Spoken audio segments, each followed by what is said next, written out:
Bom dia, boa tarde, boa noite. Hoje a gente está em mais um Alcicast. Meu nome é Heloísa. Meu nome também é Heloísa. E meu nome é Rafael. Puxa a vinheta.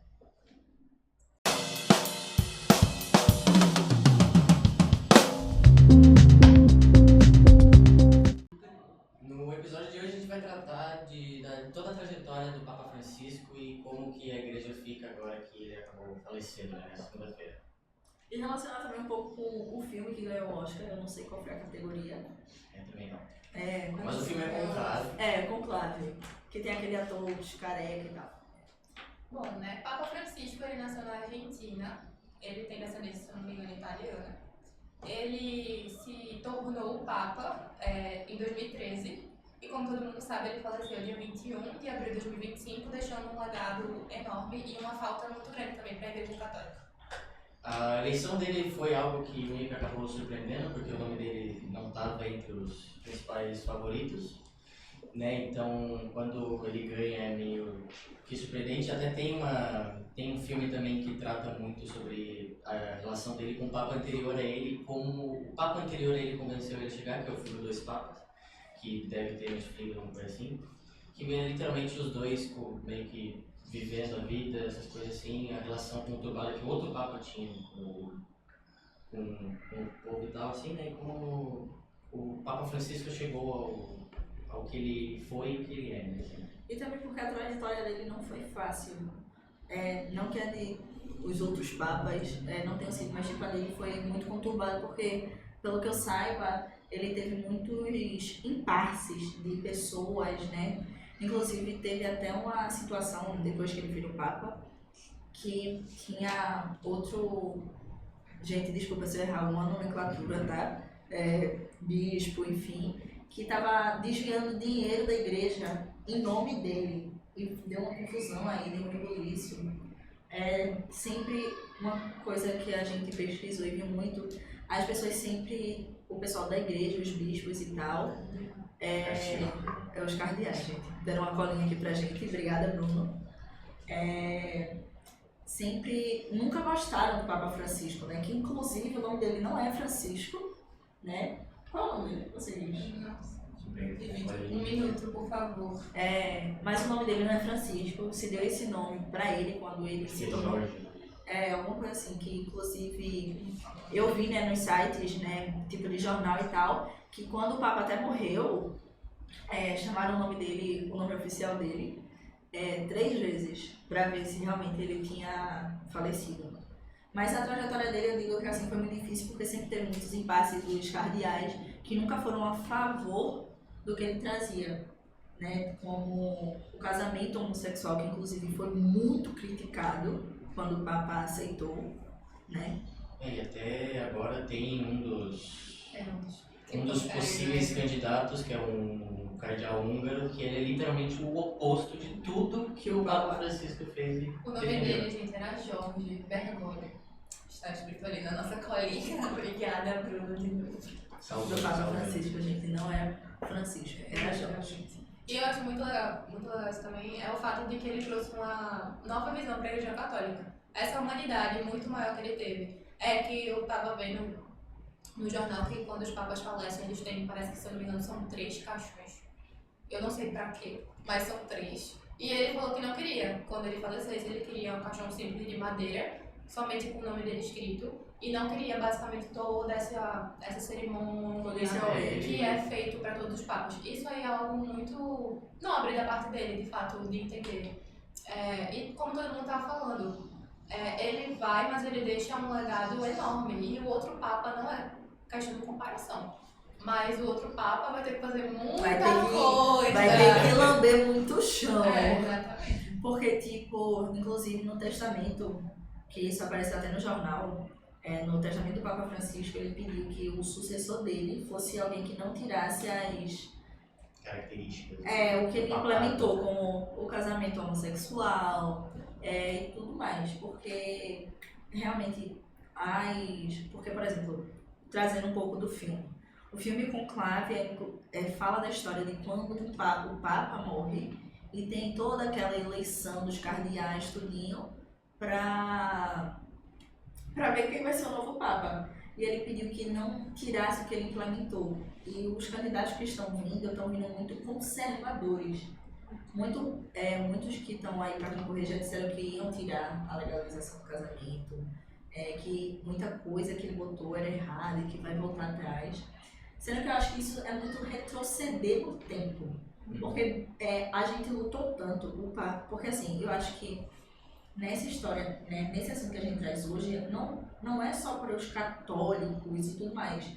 Porque eu vi muitas pessoas nas redes sociais de todas as religiões falando do Papa. Tipo, ele ajudou muita gente, né? Que inclusive tem uma frase, né, que apareceu assim, desculpa, apareceu no Instagram, não é porque vizinho, as 10 frases mais faladas do Papa Francisco. E as duas que mais me chamaram a atenção aqui não era para deixar os jovens de lado, porque os jovens são o futuro e não é melhor ser ateu do que um cristão hipócrita. Eu acho que isso é muito para refletir que tipo, o Papa sempre trouxe muito isso, que tipo, a gente não deve competir com outras religiões, não tem uma religião certa ou errada. O importante é a gente respeitar a todos, né? Igualmente, assim, obviamente que ele tem os princípios dele, mas pensando numa força maior, eu acho que o que ele trouxe pra gente foi muito importante. Eu diria que é o objetivo da religião, né? Que é meio que a harmonia geral, assim, entre tudo. Eu acho que assim, o Papa Francisco, como o Lorena falou, é da religião católica, mas eu acredito que o legado dele, ele estava ali para todo mundo que tinha fé, independentemente de qual fé seja essa. E tem uma coisa muito legal que no dia que ele faleceu, várias pessoas postaram várias coisas no Instagram, e eu tava vendo o story, e modéstia parte, Thais Araújo, que eu sou fã, postou um vídeo que eu achei muito legal dele, que era da relação dele com o Brasil, porque tem essa história de Argentina e Brasil não deu muito certo, não se bicam e aquela coisa toda. E a gente sabe por quê, né? Eu achei muito legal que ele falou que se dependesse dele, todas as brigas Argentina e Brasil estavam resolvidas, falando mais sobre ele. Porque o Papa era argentino e Deus era brasileiro. Então isso aí me marcou muito. Eu achei muito legal essa frase que ele falou. E eu fiquei vendo o vídeo assim, eu falei, meu Deus, que cabeça é essa? E eu acho muito legal porque ele morreu, né, com 88 anos. Inclusive, eu pensava que ele era mais velho, mas ele morreu com... mas ele morreu com 88. E assim, hoje em dia tem muita aquela questão, não, porque já é muito velho, a cabeça é muito conservadora.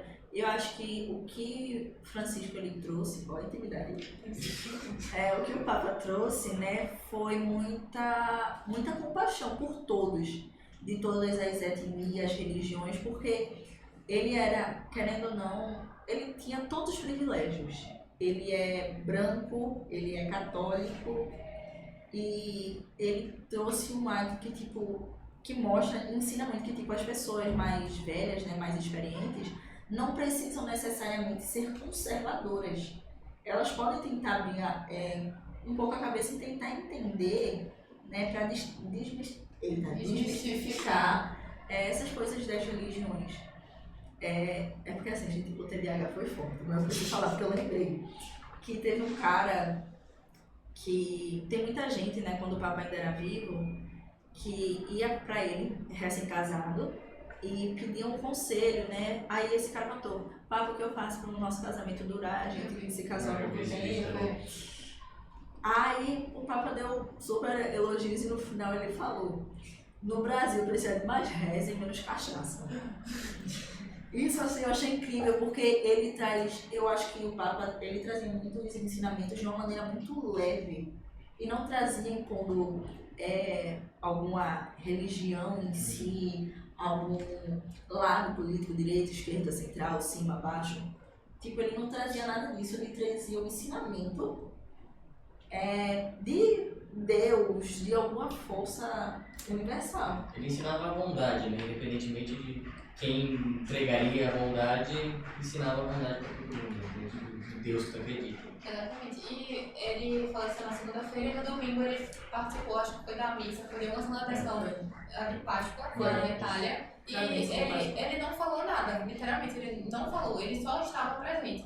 E era engraçado como a presença dele foi algo que ninguém esperava, porque ninguém estava esperando que o Papa, na condição que ele se encontrava de saúde, fosse do nada aparecer. E ele fez questão de aparecer. E aí no outro dia, pega e tem a notícia de que ele faleceu. Então foi de fato uma despedida, porque ninguém imaginava o que ia acontecer e do nada. Como eu sempre falo, a gente sabe quando tudo vai começar na nossa vida. A gente sabe, por exemplo, hoje eu começo a fazer tal coisa. Mas a gente não sabe quando vai acabar o nosso algo. Então eu acho muito legal que a gente tem que ver isso também. Por exemplo, a gente tá aqui hoje e amanhã a gente não pode estar mais. Então a gente fazer na nossa jornada, na nossa caminhada, o melhor pra gente e pros outros que estão ao nosso redor. É exatamente isso que ele fazia. É porque eu vi essa questão da Páscoa, né? Que realmente ele não falou nada, ele só falou abençoe todos com uma feliz Páscoa. Porque realmente, pra quem não sabe, né? Antes de ele falecer, porque, por exemplo, tem muita. Eu não sei se vocês já escutaram, tem muita. A melhora da morte. Sim. O Papa ele teve algum problema.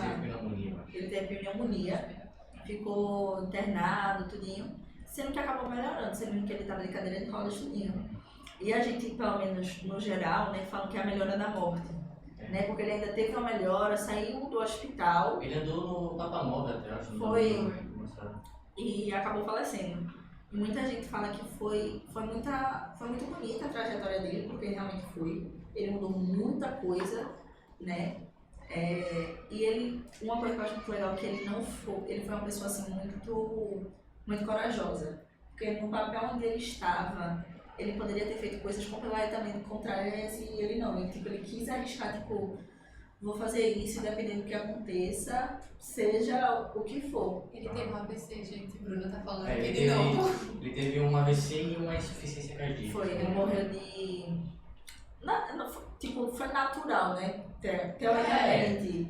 Não, ele não levou um tiro por aqui. Foi o que, digamos, normal pra uma pessoa da idade dele. Né? E uma coisa que, começou a viralizar muito, né? Eu não sei se vocês viram nas redes sociais, na época da pandemia, ele foi até uma parte lá da igreja religiosa e ele foi andando na chuva, uma chuva bem fraquinha, e foi andando pra rezar por...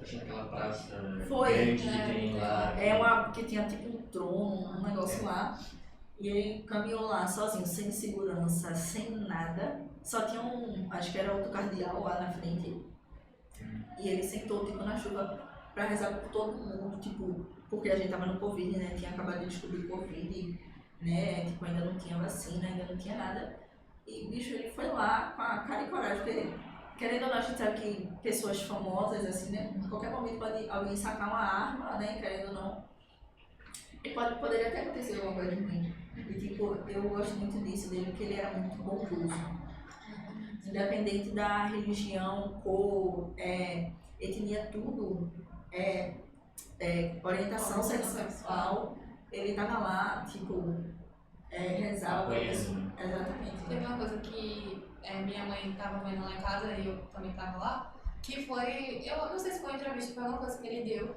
que perguntaram sobre os casamentos homoafetivos. E ele pegou e falou que se dependesse dele, o importante é o amor. Não tem nada a ver de ser do gênero oposto ao seu ou o mesmo. E ele falava assim, eu não posso celebrar um casamento assim em uma igreja porque é contra as diretrizes da religião católica. Mas se depender de mim, se você gosta da pessoa, se você ama, se você sente algo, o importante é você viver o que você sente. Porque a gente sabe que existe muito isso de intolerância, que nem a Laine falou. E ele não era uma pessoa que tinha essa intolerância, muito pelo contrário, ele respeitava todo mundo, apoiava todo mundo, da forma que era dado para ele, porque ele também não poderia ir totalmente de encontro com a religião que ele segue. Mas ele como humano entendia, mas ele como humano entendia de que tá tudo bem você ter escolhas opostas. O importante é você ser feliz. Eu acho muito legal isso dele, nunca massacrou.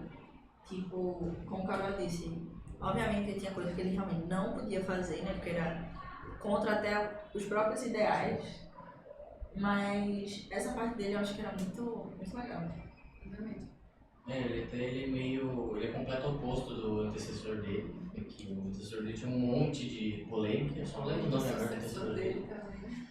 O sucessor dele também tem esse receio de como é que vai ser, né? Porque meio que ele é fora da curva no quesito do que seria a religião, né? Do que a religião defende, ou deveria pelo menos defender. Então fica esse receio de se vai seguir, se vai voltar ao que era antes, ou né, se vai até melhorar talvez. Então fica nesse impasse, né? O que vai ser decidido. E a gente espera que melhore, né? Que o mundo já é tão retrógrado pra gente tá dando mais um passo pra trás. Já tá tão difícil, né? Avançar as coisas. E agora, tipo, eu não sei, eu posso estar falando alguma coisa errada, eu não me lembro se era o mundo ou se era só o país, né? Não, ou se era só os católicos, Só os católicos estavam 9 dias de luto pelo Papa, porque, tipo, não é só, tipo, ele faleceu e acabou, não, tipo, tem toda um paranauê, um processo, né? Ele fica exposto durante 3 dias, se eu não me engano, na igreja. Vai Basílica de São Pedro. Não, acho que era alguma coisa de Santa Maria. Parece que ele quis ser. Ele quis ter não sei explicar, o enterro dele, alguma coisa, na igreja que ele foi batizado, eu acho. Foi alguma coisa assim. E uma coisa que eu acho bem interessante a gente trazer é que quem não conhece muito esse processo de como é após a morte do Papa, né, tem o filme Conclave, como a gente disse no início, que ele ganhou inclusive uma das categorias do Oscar. Inclusive é bem bom quem quiser assistir. Diferente de Anora, tá? Não vai contar. Fernanda Torres, estamos com você. Mas Conclave, ele é um filme muito bom que mostra a história de como seria após a morte, né? Todo o processo de escolha. Porque eu fui pesquisar, sobre, e eu não sabia que conclave era isso, né? Que conclave, na verdade, é o nome que se dá ao evento que tem após a morte do Papa, que é tipo... uma eleição. Uma eleição, tipo o juízo final, quem vai ser o próximo Papa, né? E eu acho que é muito interessante, quem não conhece, né? Dá uma olhadinha que eu acho que é bem legal. Exatamente. E o Brasil também, né? Tá, eu acho que, se não me engano, foram 7 dias. 7 dias. Que não é feriado, tá, gente? Literalmente, porque tem gente que quando eu abri os comentários da publicação, um monte de gente, meu Deus, 7 dias sem trabalhar, 7 dias em casa. Não são 7 dias. Gente, é só só sem hastear a bandeira do Brasil durante 7 dias. Não é feriado, pelo amor de Deus. Vale até também dizer que o Brasil tem um Papa que tá entre os possíveis. Eu acho que tem 3 pra ser. Brasileiro? Eu não sei, eu vi só um. Mas tem brasileiro no meio também. Vai que o brasileiro ganhar, gente. Informações de brasileiro. São 2. A gente vai pro território argentino. Mas eu acho que o que a gente tem que trazer como uma reflexão, né, da questão do Papa e tal, é que, tipo, que a gente espere que o próximo Papa, obviamente não vai ser igual, porque ninguém é igual, mas, tipo, tente cumprir, pelo menos, algumas das questões que o Jorge tinha, né? Ela tá íntima dele, cara. Gente, mas sério, eu amava muito aquele cara, tipo, independente de religião, que eu acho que ele... É que ele transcendia, né, a religião dele. Ele não foca, tipo, obviamente que ele tinha que focar na católica, porque era a religião dele, era a que ele seguia. Ele é o Papa do negócio, né? Mas eu não sentia, tipo, por exemplo, a gente sente hoje muito em dia, querendo ou não, um pouco de intolerância religiosa. Eu acho que ele trazia a gente muito pra esse lado, tipo, conforto e, tipo, não ter julgamento. Eu acho muito bacana isso. E que o próximo Papa continue esse legado tão bonito, né? Que o Papa Francisco Jorge, como ela me falou, pregou durante esses bons anos. Ele está desde 2013, ele está em 2025. Então são 12 anos aí. Então que o próximo Papa faça tanto quanto ele fez e faça jus a tudo que ele fez. Porque a gente já vive, como a gente estava falando, num mundo tão intolerante, num mundo tão preconceituoso, que mais uma pessoa aí de linha de frente, que é pra ser referência, ser dessa forma, aí já é um pouco demais. Então é isso, gente. A gente pede desculpa qualquer informação. Qualquer denominação errada também, nomenclatura. Gente, desculpa, eu não consigo me concentrar. Foi mal, gente, desculpa. Foi o nosso amigo Bruno aqui. Mas é isso, a gente pede desculpa se teve qualquer nomenclatura errada, tá? A gente estudou pra estar aqui, tudinho, também porque é um assunto bastante atual, né? Tá errado no Enem, eu acho, de verdade, que vai ter muita questão em linguagem sobre ele. Com Pelo menos certeza. um texto sobre e marque lá. Muito a cara do Enem fazer isso. Mas a gente pede desculpa a qualquer coisa. O legado que o Papa Francisco deixou vai ser um legado assim incrível, muito inspirador, independente de qualquer coisa, né? Porque ele foi eu acho que uma grande representatividade. O Papa à frente do seu tempo. Para muitas pessoas mesmo. Eu vi várias pessoas, tipo, diversas e diversas religiões dizendo que, tipo, mesmo ele sendo calma aí, que travou, gente. Mesmo ele sendo católico, ele não parecia, tipo, ele não, tipo, empunhava, não sei, tipo, colocava a sua religião acima de todas, né? Tipo, cada um respeita o seu e vai dar tudo certo. Você não é uma coisa pra falar? Eu encerrei. Gente, obrigada. Compartilhem o vídeo, se inscrevam e deixem o like. Pra gente ficar bem. E obrigada. Tchau, gente. Até o próximo episódio.